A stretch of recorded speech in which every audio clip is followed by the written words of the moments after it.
You're listening to The Audacity Effect, where bold moves, real talk, and zero permission slips are just how we do things. We're Jenna and Kelly, two corporate pros building bigger lives on our terms and helping you do the same. Whether you're launching something new or burning down what no longer fits, we've got stories, strategies, and sarcasm to match. Let's get audacious. Bold moves, real talk, no permission slips. Gotta give him my all. Nobody's gonna tell me what to do with this. There is no blueprint, just my audacity. Done with permission. My dreams might need a pivot, might need a new scheme. Call it audacity effect. oh look, we're back. Look at us, back at it again. You know, we have done over 30 episodes, which is bizarre when you think about it. Last I looked, we were at over 3,300 downloads. I gotta look again. It's really cool. Guys, that's amazing. It's amazing. I love this for us. I love it. It is. I am loving today's topic. It's a little spicy. It's quite spicy.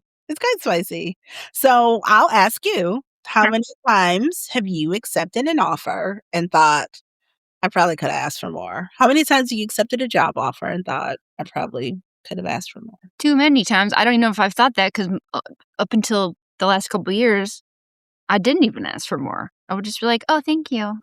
I know. Just assume that that's what it is until the patriarchy tells you otherwise. And you're like, wait, I was supposed to ask for more this whole time? You just sat your budget that you had, and you had $50,000 more in that budget to give me, but I just said I'll take it. And so that's what. Girl. Darn it. Girl. Yeah, so we talked a little bit about LinkedIn last week. That's one of the things I learned from LinkedIn too. But before we get into any of that, you know what really kind of pisses me off about this whole thing about salary transparency, because we just are not honest about salary transparency and negotiations and all of that. Please tell. Women don't talk about money. Women don't talk about money. It's so uncomfortable, and we are conditioned to just accept. And having the conversations, oh my gosh, I can say I know full well that if I had started having these conversations earlier in my career. Yep, you'd be making a lot more money right now. Holy shit. Yep. And that was one of the big things we learned in direct selling. In particular, I would tell you that direct selling taught me a lot. This is one of the things direct selling taught me, is talk about the money. Ask people about the money. Ask people how much they're making and ask them how they're doing it. Because when you don't have the conversations, you don't know, and then you're lost. You know? Interesting. I hadn't thought about it because even like with Josh being in real estate, you can see, you don't know exactly how much people make because, well, it's a standard 3%. Most agents aren't getting that. They're negotiating it down. They have to pay their brokerage. They have fees and things to pay. So you don't know exactly, but you can at least get in the ballpark because you see their sales. Yes. And that's not the case in most other places. Right. There's some egregious discrepancies that now that I'm in a people manager role, you can see more and you learn more and learn about the back end process, if you will, about negotiation. And then the more, and I had started asking and trying to negotiate more before I was in this position, but the more you learn, the more you kick yourself 5, 10, 15 years earlier because you're like, why did they just offer me X dollars? And I said, okay, thanks. Because I don't know if it was just me or women in general or whatever, but Girl. oh. Yeah, so let's get into a little bit of the research, right? Do it. So this is the Arnold, Quach, and Tasca NBER working paper 34-480 from November 2025. It reads, a 2025 National Bureau of Economic Research working paper on transparency pay laws found that when states require salary ranges in job postings, employers increase salary disclosure by 30%. Wages increased between 1.3 and 3.6%, and there was no reduction in employment or job postings. So what that really means, Jenna, is that transparency didn't crash the labor market, and it increased competition and wages for people. Competition amongst employers. Yes. Yeah. Yeah. Yeah. And so it also reads that Colorado is one of the states that were studied most. And after 6 years of implementing the transparency laws, wages rose about 1.3% higher than comparison states. There was no negative impact on employment levels, 0, and no evidence that employers widened pay bands to manipulate ranges. So Colorado's essentially crushing it, basically, because of the transparency laws. So I know in our job postings, there's like a little blip. If you live in states X, Y, and Z, there's a couple states. Colorado's one of them. I think they just have very unique, like we transitioned, I think last year, a couple years ago, something to unlimited PTO from a certain bank of PTO. Something to that effect. Anyways, Colorado was like, nope. They did it so you can't cash in your PTO for pay, right? yeah. They say they want you to take PTO because they want you to be rested. Really, they just don't want you to be bulking that up and have the liability of having to pay you out. Mhm. Colorado said, no, you can't do that. So anybody that lived and worked in Colorado still got to do that if they wanted to. You should take your PTO, people, but also PTO. PTO. So who is actually negotiating? apparently not women enough.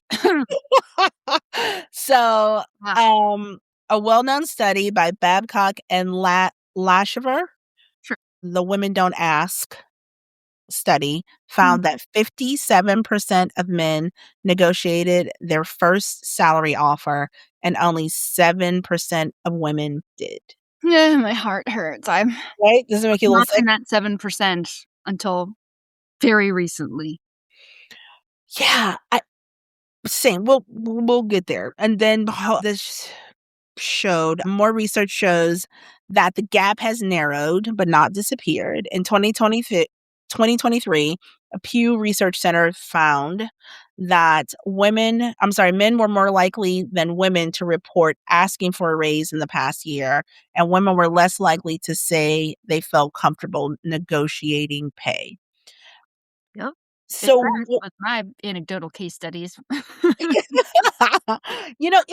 it's interesting because what I found initially in the workforce, I just would accept what they gave me, like accept it, and then accept the pay raise and be like, "Yay, thank you." Like, what? Thank you. Like, you should be thanking me. That's the other thing. The words that just they do that to my jaw or just gets clenched is, well, you should be thankful for the opportunity.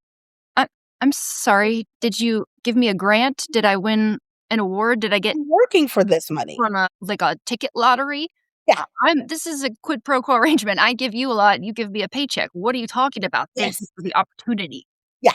Yeah, let's not do that anymore.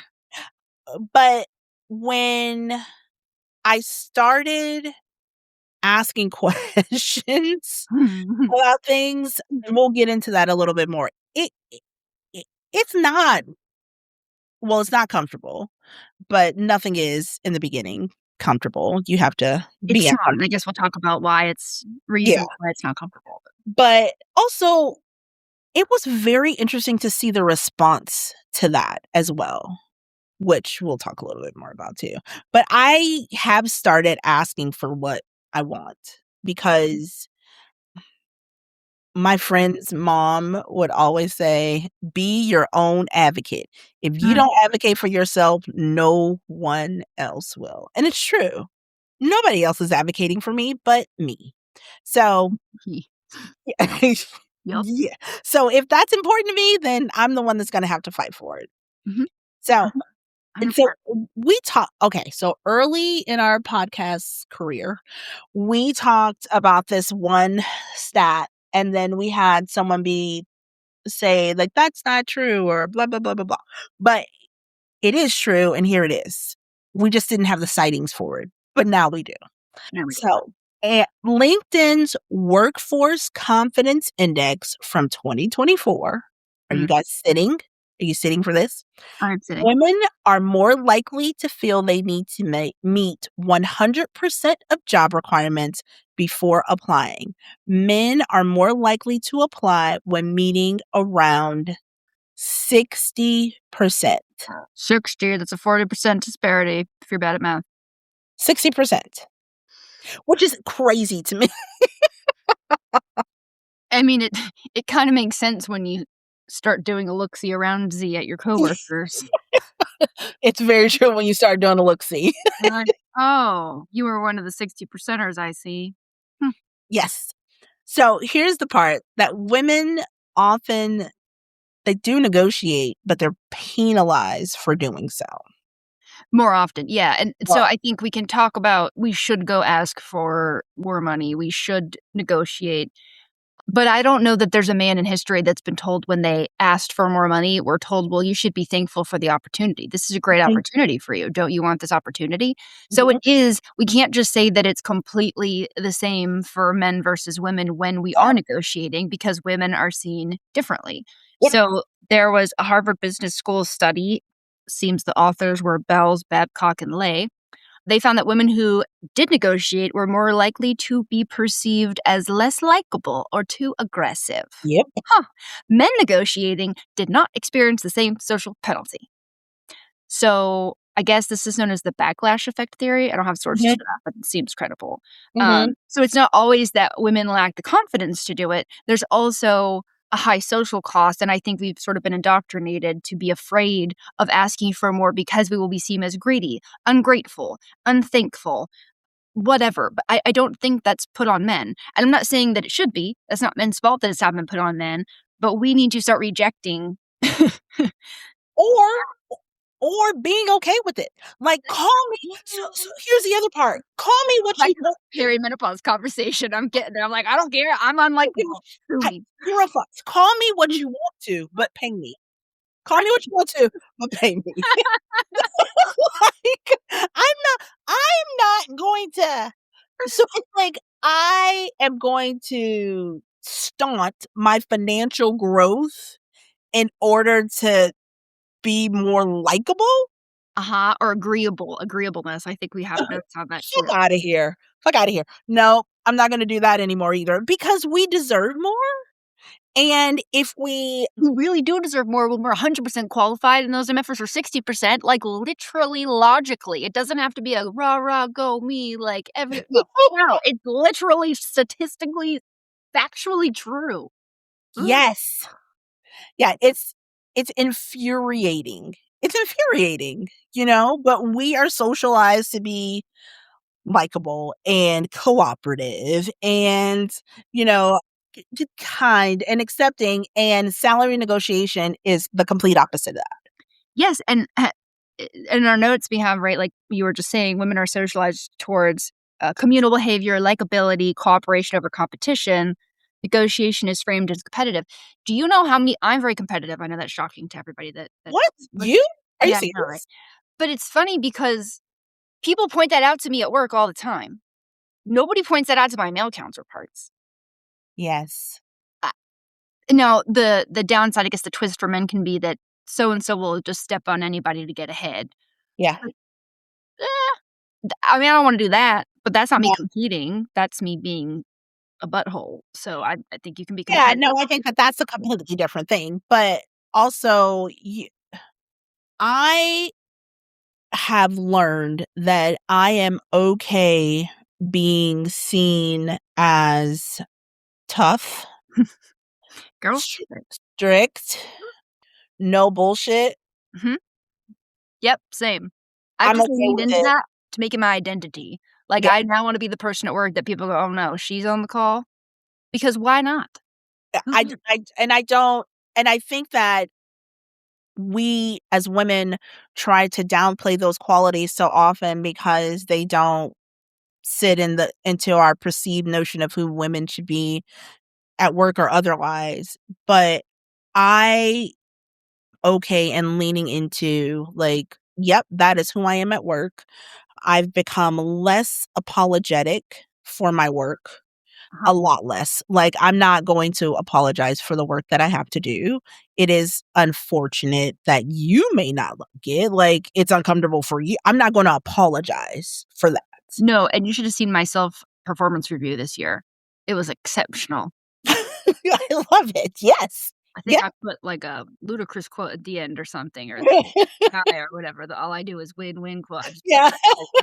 I'm crushing it this year. Let me tell you how I crushed it. And performance reviews used to be I mean, they're a pain in the butt because I'm like, "Don't you Yes. already know all that I've accomplished?" But instead of toning them down and trying to be fair, Yes. I'm I'm using LinkedIn Logic to write that thing now. Like, Yes. let me church it up. Like, get in here. Look how great I am. Charge it up, and I'm gonna put some little sprinkles and sprinkles and confetti Yes, on top of like, it too. pow, pow, pow. You don't think I'm great? I'm about to tell you how you're wrong. Thank you. But that's taken years. And Yeah. even other women that I would worked for or were maybe peers, but, they would, "Well, you really should not you gotta be careful now. That's what you've already gotten several increases in the last few years, so what? So what? I'm kicking ass. I want more. Give me more." So let me tell you what happened to me. Hmm. So I was in the job market, and I got offered this job, and with the work that I knew I was going to be doing. So first, I was out of work for it had been a year at this point. Mhm. Almost a year, not quite, almost a year at this point. And so I needed to work. I really felt I needed to work. 2, there was an offer with a company that I thought I really wanted to be a part of. And there was a an underlying notion that there's room for growth, but there was also no one had left the company in 20 years. So I knew like the growth Mhm. would happen, but not as fast as I needed it to happen. Like it would happen maybe in 5 or 6 years, right? Mhm. So they offered me a salary, and knowing the work that I was going to have to do, I negotiated as you should do with your salary, Mhm.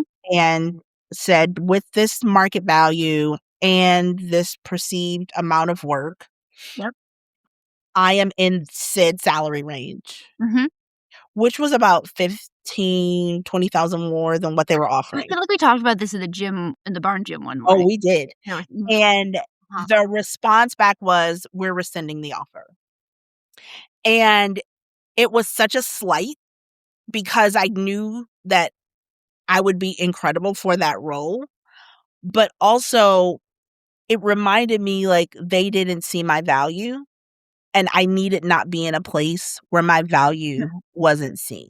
Yes, And it's so there I wanna say, like, salary negotiations, like, "Oh, it sounds so great." Like, sometimes they will rescind an offer. absolutely. That's what our research does, and you're like a walking case study for it. So Yes, yes, they will that there's no true fear associated with it, or not even fear, like, that things could change. They could see you differently. They could not offer you the job. True, but preach on the point you were just making because Yeah, so what I'm saying is, like, the strategy, and we'll get into, like, scenarios, but understand that the other side of that is that you might not get the job. You might not get the raise. You might not. And that's okay too, but you just know what you're working with going in. There is a risk, but I think the risk is worth it. I didn't get that job, and after looking more into that, I'm so very thankful that oh my gosh, for so many reasons, and if you guys wanna know more, you can ask me, like, not on this podcast, but I'm so on LinkedIn. yeah. I'm so thankful I did not get that job because one, they would have never seen my value, ever seen my value. No, and you would have had to fight, and they would have just given you more and told you you're welcome for the opportunity. Yeah, that's exactly it. That's exactly it. Like, if I Mhm. wanted to do work for free, I'll go work at the doggy shelter, okay? Yes. That's what Yes. I'm doing. Not Yes. here with you losers. Well, that ties it all the way back to where we started a little bit, right? Which is the some of the pay transparency laws that are coming out. Because I mean, I've had this experience with a lot of people I work with. When once you get close with some, I guess I've done it with some guys, but mostly with girls. We've gotten close, and I'll say, if you're comfortable talking about money, I'm happy to tell you what I make. Yeah. Simply because you don't know what you don't know.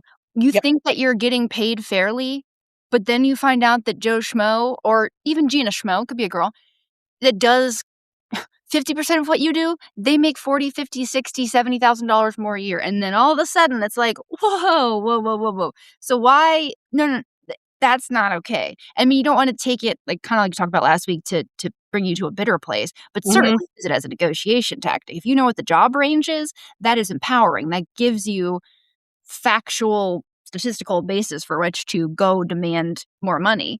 But it also becomes more difficult for companies to supremely underpay some and perhaps dramatically overpay others, even though there's pay equity, like the Equitable Pay Acts or whatever they are supposed to prevent that from happening.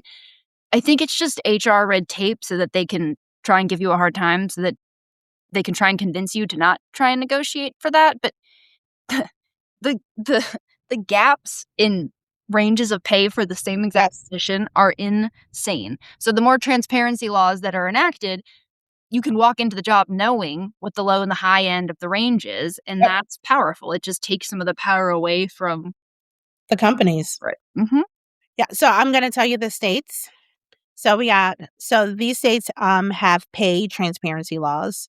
So California, all of our friends here in California, Colorado, Connecticut, Delaware, Hawaii, Illinois, Maryland, Massachusetts, Minnesota, Nevada, New Jersey, New York, Oregon, Rhode Island, Vermont, Washington State, and Washington, D.C. D.C. actually, too.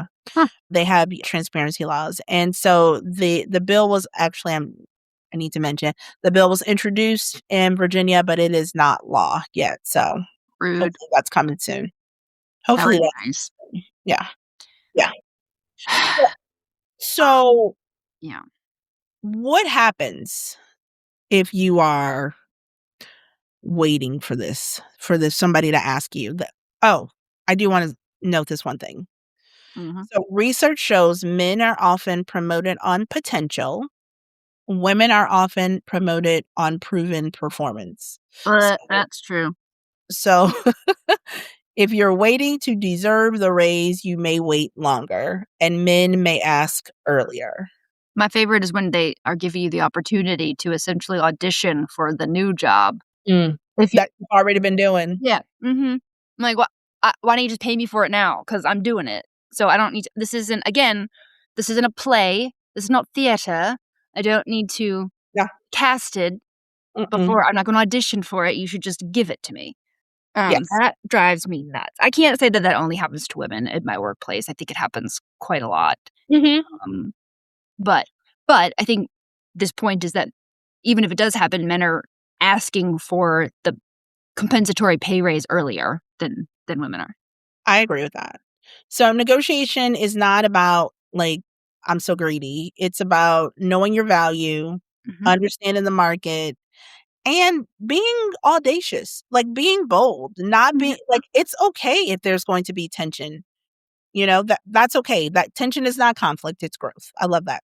Tension is not conflict, it is growth. And so how do we do this negotiation, Jenna?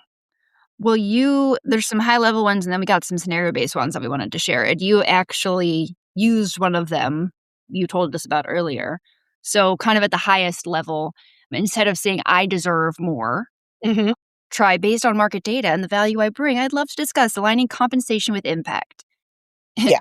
You can be less buzzwordy than that. For me, the last promotion that I was negotiating, I made a grid of other jobs with dollar amounts and what I'd gotten for just merit increases each year, and why this increase was inadequate because I could basically just keep doing a really good job at my job and be sitting in the same place. So my point is, and your point, I think, is that data is key. We don't want to go in there with our feelings and say, well, I think that I'm just great. No, Feelings are not facts. no, they're not. But you know what are facts? Facts. Facts are facts. Write that down. And it says that research shows that women experience less backlash when negotiation is framed as benefiting the team Yeah. or the Yeah. organization. I've mean seen that firsthand too. It's true. Or if it can benefit your boss. Like, hey, it'll make you look good if you have people in role X instead of Mhm. role Y. So, Mhm. and should it be that way? I don't think so, but it is. So figure out what the so what can be, like how your promotion can benefit other people, and then use it. Just, Yeah. do you want to be right or do you want to get more money? Yep, that's exactly it. So this reads anchor within the range. If the posting says between 80 and 100,000, don't say I'm okay with 85. Say, given my experience, I'd expect to be towards the top of the range and make them justify down. I like that. I like that a lot. Another thing that I hate the question, because I did a lot of interviews. I hate the question of what is your salary range? That question. $1 million. And so my response had become like easy, like it was like clockwork then at that point. It was like, before I answer that, can you tell me what is the budget for this role? Bingo, because they have one, and they're not asking you to see if you're going to be a good match. Like you're expecting 100,000, this is a $50,000 role. They're trying to see how much they can lowball you. Yes. So that was one of the big things too. Another early on before I started doing that was what I absolutely needed to have, no doubt. I always went $10,000 higher, and that was my low end. So if, let's say, I needed 85 here, I'm okay with 85. If I needed 85, my range was 95 to 105. So my range never touched what I absolutely needed to be there. So Right. that was one of the other big ones for me too. Yep, I like it. And then remembering that this is a muscle, so you can practice it outside of the workplace too. One thing I have learned recently, again with Josh being in real estate, is that real estate commissions are negotiable. Have that conversation with your realtor up front. Hey, I know you charge 2%. Is that, especially if you're buying a house, if your realtor lets you lose a deal because they're not willing to wiggle on their commission, I mean, that's their right, but you should have that conversation up front before you start working with somebody. Oh, Because we just went through that fun. yeah, you guys did too, but I hear it on the other end, like, Yeah. of it's insane. It's insane. I guess it's not insane. I'm not saying that, realtors shouldn't be paid for their work, but if you are buying or selling, either way, there's merit to having that conversation like, "Hey, if it comes down to make or break on a deal, if we're tight on me making money on my sale, or if we need to make our offer more lucrative to win the property, are you willing to negotiate your commission?" Mhm. It's a valid question. That's a good question. And so the more comfortable you get with not just assuming and practicing asking for more, it becomes like you were just saying, like you already knew what to say on the interviews because the more you said it, the easier that it got. Yes, and I didn't feel bad about it either. Mm-mm. Not at all. No. So separate worth from likability. Yep. You touched on that earlier. Yeah, so if someone likes you less because you've advocated for yourself, like that's information for you. That's not you failing. That's just now you know. And I truly like you're gonna please understand that I'm gonna be paid what I'm worth or I'm not going to do it. Like and we get to make that choice. And sometimes that choice means I'm gonna be looking for a job a little bit longer, right? But I'm not gonna be sitting somewhere absolutely miserable because I know what I'm doing and why I'm not being paid for it. Like it's insane. Absolutely. So let's do a couple real life Okay. scenarios. So I like Where this. are you? Okay. Hi, C. So, okay, they say, we're excited to offer you $85,000, Jenna. And But the range was from 80 to $100,000. what does your brain say? Just accept it. It's fine. You got the job. Don't mess it up. Ooh, Yeah. but instead you could try. You're going to say, thank you. I'm really excited about this opportunity. Based on my experience and the value that I believe I can bring to the team, I was expecting to land closer to the top of the range. Can we explore that flexibility? Can we explore what flexibility exists? So, yay, I'm excited. Yay, I've anchored the high, I've made it collaborative, and I don't apologize. Don't apologize. Here is No. another thing, you guys. They may rescind the offer. I did exactly this thing. Yep. And they rescinded the offer. Or they might counter you. Yeah. Yeah. What if they give you $7,000 more dollars, 92 instead of 85, $7,000 more, and that shit compounds. Yes. Yes, it It's does. not just $3,000 more, $10,000 more. I mean, it is for now, but especially if you're in an organization where there's annual merit increases or cost of living adjustments or whatnot, Mhm. the higher up the salary ladder you get, 3% of 100,000 is a lot less than 3% of 200,000. Yep. Okay. Absolutely. Okay, so I'm in my current role, Jenna, and I'm crushing it. I'm not getting paid what I think. No one's offering me anything. What? They didn't come offer it and say, "You're doing so great. I wanna give you more." That's not gonna happen, people. Just assume that's not gonna happen. Anyways. So Imma say, should I say, I was wondering if maybe I could talk about a raise to somebody maybe? No, no, no. Here's what you should do. Over Okay. the last year, I've taken on X, delivered Y results, and increased Z metric. I'd like to revisit my compensation to reflect the scope and impact of my role. What would the process look like to align my pay with that level of contribution? And then you drop the microphone. And then you drop it and you walk away. So, we're Really? well, you are leading with a measurable value, and that is one of the things I wanna say right now. Write down what you do. Keep a log of what you do, the work you do, the impact that you're making. If you were working there and they had, they every month they saved $700, well, before you got there, and now they save $1,700 every single month, they average because you're there and doing the work, write that down. Have that ready to go. Have metrics, because if you have numbers, you cannot the numbers tell the story. Nope. There is And no even if debate. even if you worked on it with a team, I've been telling my people this, and women are notorious for it. Well, it was a team effort. Who cares? You're part of the team. Put the damn number down. Put the number down. Yes. Put the number down on the page. Yes. So you're gonna make this about alignment and not about emotion. Right. And you ask about the process, which is what keeps it professional. And one of my favorite lines in this one is, "I like to revisit my compensation to reflect the scope and impact of my role." Right. So this is not about feelings, this is just about the results that you've brought.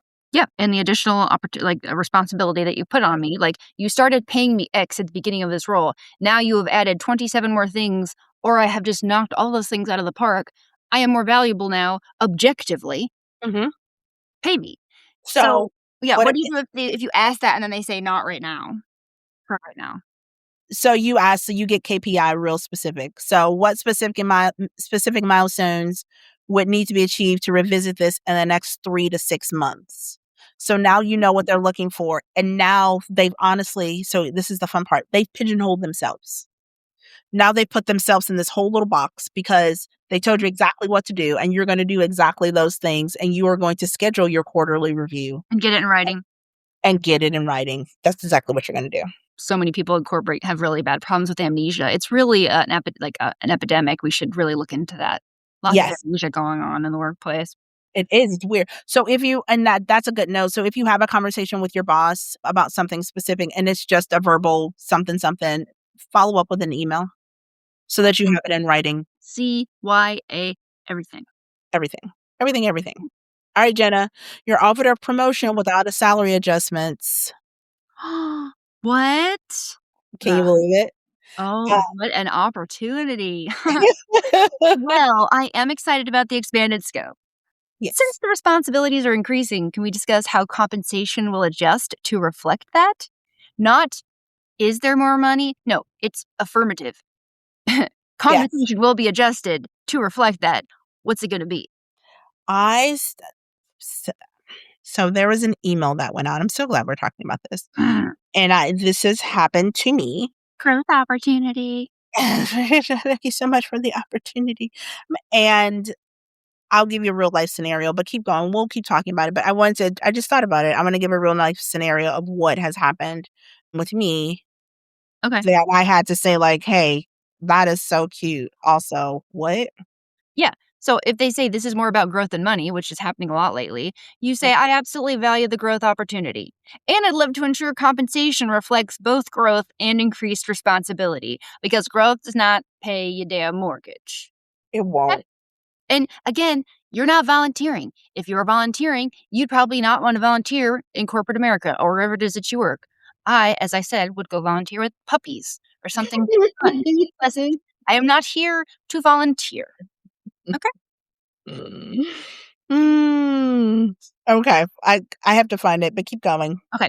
I like this one too. So if you are, we've been focusing, or I have anyway, been focusing more on corporate because that's kind of where I am right now. But what if you're a contractor or you're an entrepreneur and you're quoting your rate?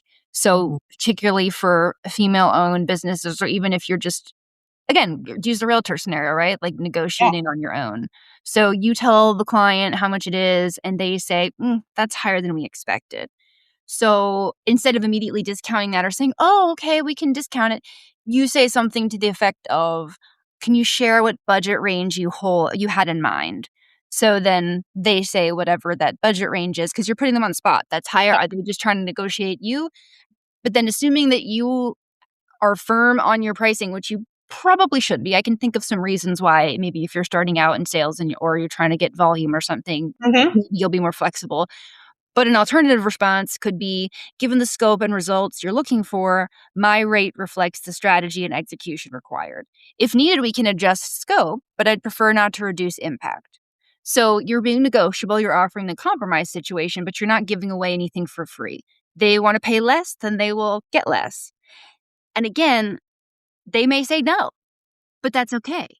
Yeah. And I will say one of the things that, because I was in this position often, having your own business, people think that means discount. Especially if you're like friends or family. Oh gosh, the worst. So one of the things I would do is, okay, like if you can't pay this and you still want this, here's what I need from you. So that looked like promotions from them. That looked like adding my logo to their website. That looked like adding, you know what I mean? Like mentioning me. And this looked like, okay, so if you can't pay this, then I will need 5 referrals. Like, yeah, trade. so I love that. there is a way that you can still continue to negotiate because it can be a negotiation for you. I love that. One of the podcasts that I listen to all the time, Guys We Fucked, is one of my favorites. And they just had somebody who was talking about negotiations. And she said that, and one of the podcast hosts said the same thing, especially if you own your own business, you make like a secondary email account. And when you're negotiating, you say, I'll have my assistant send that over. And you send it over from the other account. That's brilliant. That's brilliant. Because people automatically, oh, you have an assistant. You must be important. You must be successful. You must be. It does. I mean, it works for me when I've seen some of Josh's exchanges or whatever, some of the realtors that he'll negotiate with, they'll have their assistant send things over. Yep. And my immediate thought is, oh, they're so successful that they have to have an assistant. Yes. So whether it's really their assistant or not, yes. I don't know. But I love that one. I love that too. I was looking at, so one of the emails I'd sent previously. Oh, yeah. Just so you all, if you wanted some verbiage, and they were talking about an adjustment in the role. And I wrote, I'd also love to carve out some time soon to talk through the transition more fully, including long-term scope and compensation, just so we're aligned as this continues to evolve. So you are not going to promote me with a title and not with compensation. So that is just real life. That is exactly the words I sent out. So just understand. And you can negotiate, you guys, and it's not the end of the world for anybody. And it can be done in a way that is, you take the sting and the questioning and the guessing out of it. Yes. And notice in the language that you've used or in some of the examples, remove tentative language when negotiating. So get rid of just, maybe, I was hoping, if possible. You're affirmative. You say, when will we be reviewing my compensation to align it with the added scope? Not, I was wondering if, because then you open the door for them to say no. Yes. It's kind of like when you go to check out at a register and like, do you want to help starving dogs or do you want them to be out in the cold tonight and not eat and die of starvation? I mean, it's slightly dramatic, but and then you have to hit yes or no, like, no, I hate dogs. I want them to perish. hello, they're doing it on purpose because it works. Yes, that's exactly it. Mm. I love this one. So Yep. this is this one not so much my favorite, but we'll go through it. You're afraid they're gonna rescind the offer. Yeah. I mean, I think you already covered this one. If they rescind the offer because you negotiated, you don't want to work for them anyway because they suck. Bye. They did, and they That's really did. gross. And so when you freeze in the moment, like, and they ask, like, will this work for you? Is this acceptable? Are you good with this? I'd love to take 24 hours to review the offer and come back with a thoughtful response. Yes. That's better than, and that's kind of good anyway, because I think it makes you look less desperate. Yeah, and I think you should do this anyway. Yeah. Yeah. Time reduces emotional decision making. You use this in all aspects of life. I've been trying to use that in general. Like people asking me for a favor. People say, can you do this for me? Let me think about it. I'd be like, yeah. No, and then you have to take it back or you're grouchy about it later. Like, let me think about that. Yeah. It's a good one. So I think if we wrap up here, if you're feeling guilty, greedy, like you're asking for too much, like you should just be grateful for the opportunity. Incorrect. That's just conditioning, especially for women. Not only for women, but especially. So stop it. It's not accurate. You're not it's being not. ungrateful. You're not. You can be thankful for the opportunity and get paid appropriately. Boom. One does not beget the other. Yes. No. So negotiation, you guys, is not about confronting anybody. It's about calibrating your role, your work, the amount of work, the effort, all of it. I think I lost you. Oh, I'm right here. Okay. I paused. Yeah. Okay. I'll So negotiation is not about confrontation. It's about calibrating the scope of your work, the impact of your work, your role, your time, your energy. It's calibrating all that with compensation.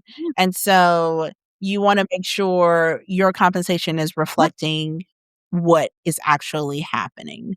And so not advocating for yourself, nobody else is going to do that for you. If you don't value your work, nobody else is going to value it either. No one's going to come and be like, you've been doing such a great job. I want to give you more money. No. Why would they pay more? It would be like if someone said, here, you could buy this car. It's $10,000 unless you wanted to give me $20,000 for it. You would not do that. Why would you do that? You wouldn't. But if they said it's $20,000, that's what you're going to pay, right? So pretend you're a used car or something. I don't know. You are guac, baby. You are X. Yeah. You ready to know you. Yeah, man. Tableside guac. That's you. So, yes. So salary transparency laws that we were talking about earlier, those can make things easier for you and help yeah, open you the do. door. And but I you really still gotta have the walk through the big conversations. girl. Have those conversations. If you can't have the conversations with your coworkers, have the conversations with your friends. I'm sure they know people, but start having the conversations because men talk about money and their salary and all of the time. That's why there is no big wage gap there because everybody knows what everybody's doing. They don't care. They'll talk about it. So we need to normalize that a little bit more. Yes. People like pay bingo. Yes. You match what they're paying at next girls' night or something. Yes. And be like, I gotta get you fixed, girl. Well, hopefully you found some of this useful. Take some of this and use it, whether you're ready to go ask for more at work or not. If not, I don't know. Maybe you don't negotiate with like the checkout guy at the grocery store. Like, could you use 2 bags instead of 1? But you could. Why not? Last time you didn't do it, my roast fell right through the bottom of the bag. I'm cool. That didn't actually happen to me, but I'm a bit of a bagging. We'll need to talk about that then. Like that kind of stuff. Oh, all right. To bag produce, man. You said bag produce? Skill. An art. I worked at a little produce store. Yeah, and I bagged the stuff. I checked it out and bagged it, and there's a whole strategy. And people liked my cashier line because I didn't. So maybe next up, how to not bruise your fruit. That's a whole episode. And how to make a fruit basket. Wonderful. I can tell you how to do that too. Yeah, it's an art and a science. I love the blend. All right, well, I don't think we can top that. So we'll leave you here. Go negotiate this week, people, and let us know if you used any of these tips and how they worked, or if you have any good lines that you keep in your repertoire. Like Kelly has shared some freaking gems. If you have any other ones. Later, taters. It would be audacious of you to do a few quick things for you and for us. First, hit that follow or subscribe button so you never miss an episode. Then, share this with someone who needs a little more audacity in their life. And if you're feeling generous, leave us a review and a 5-star rating. It helps way more than you think. Want more? Head to theaudacityeffect.com for episodes, our favorite things, and merch. And don't be a stranger, come hang out on IG at @the_audacity_effect.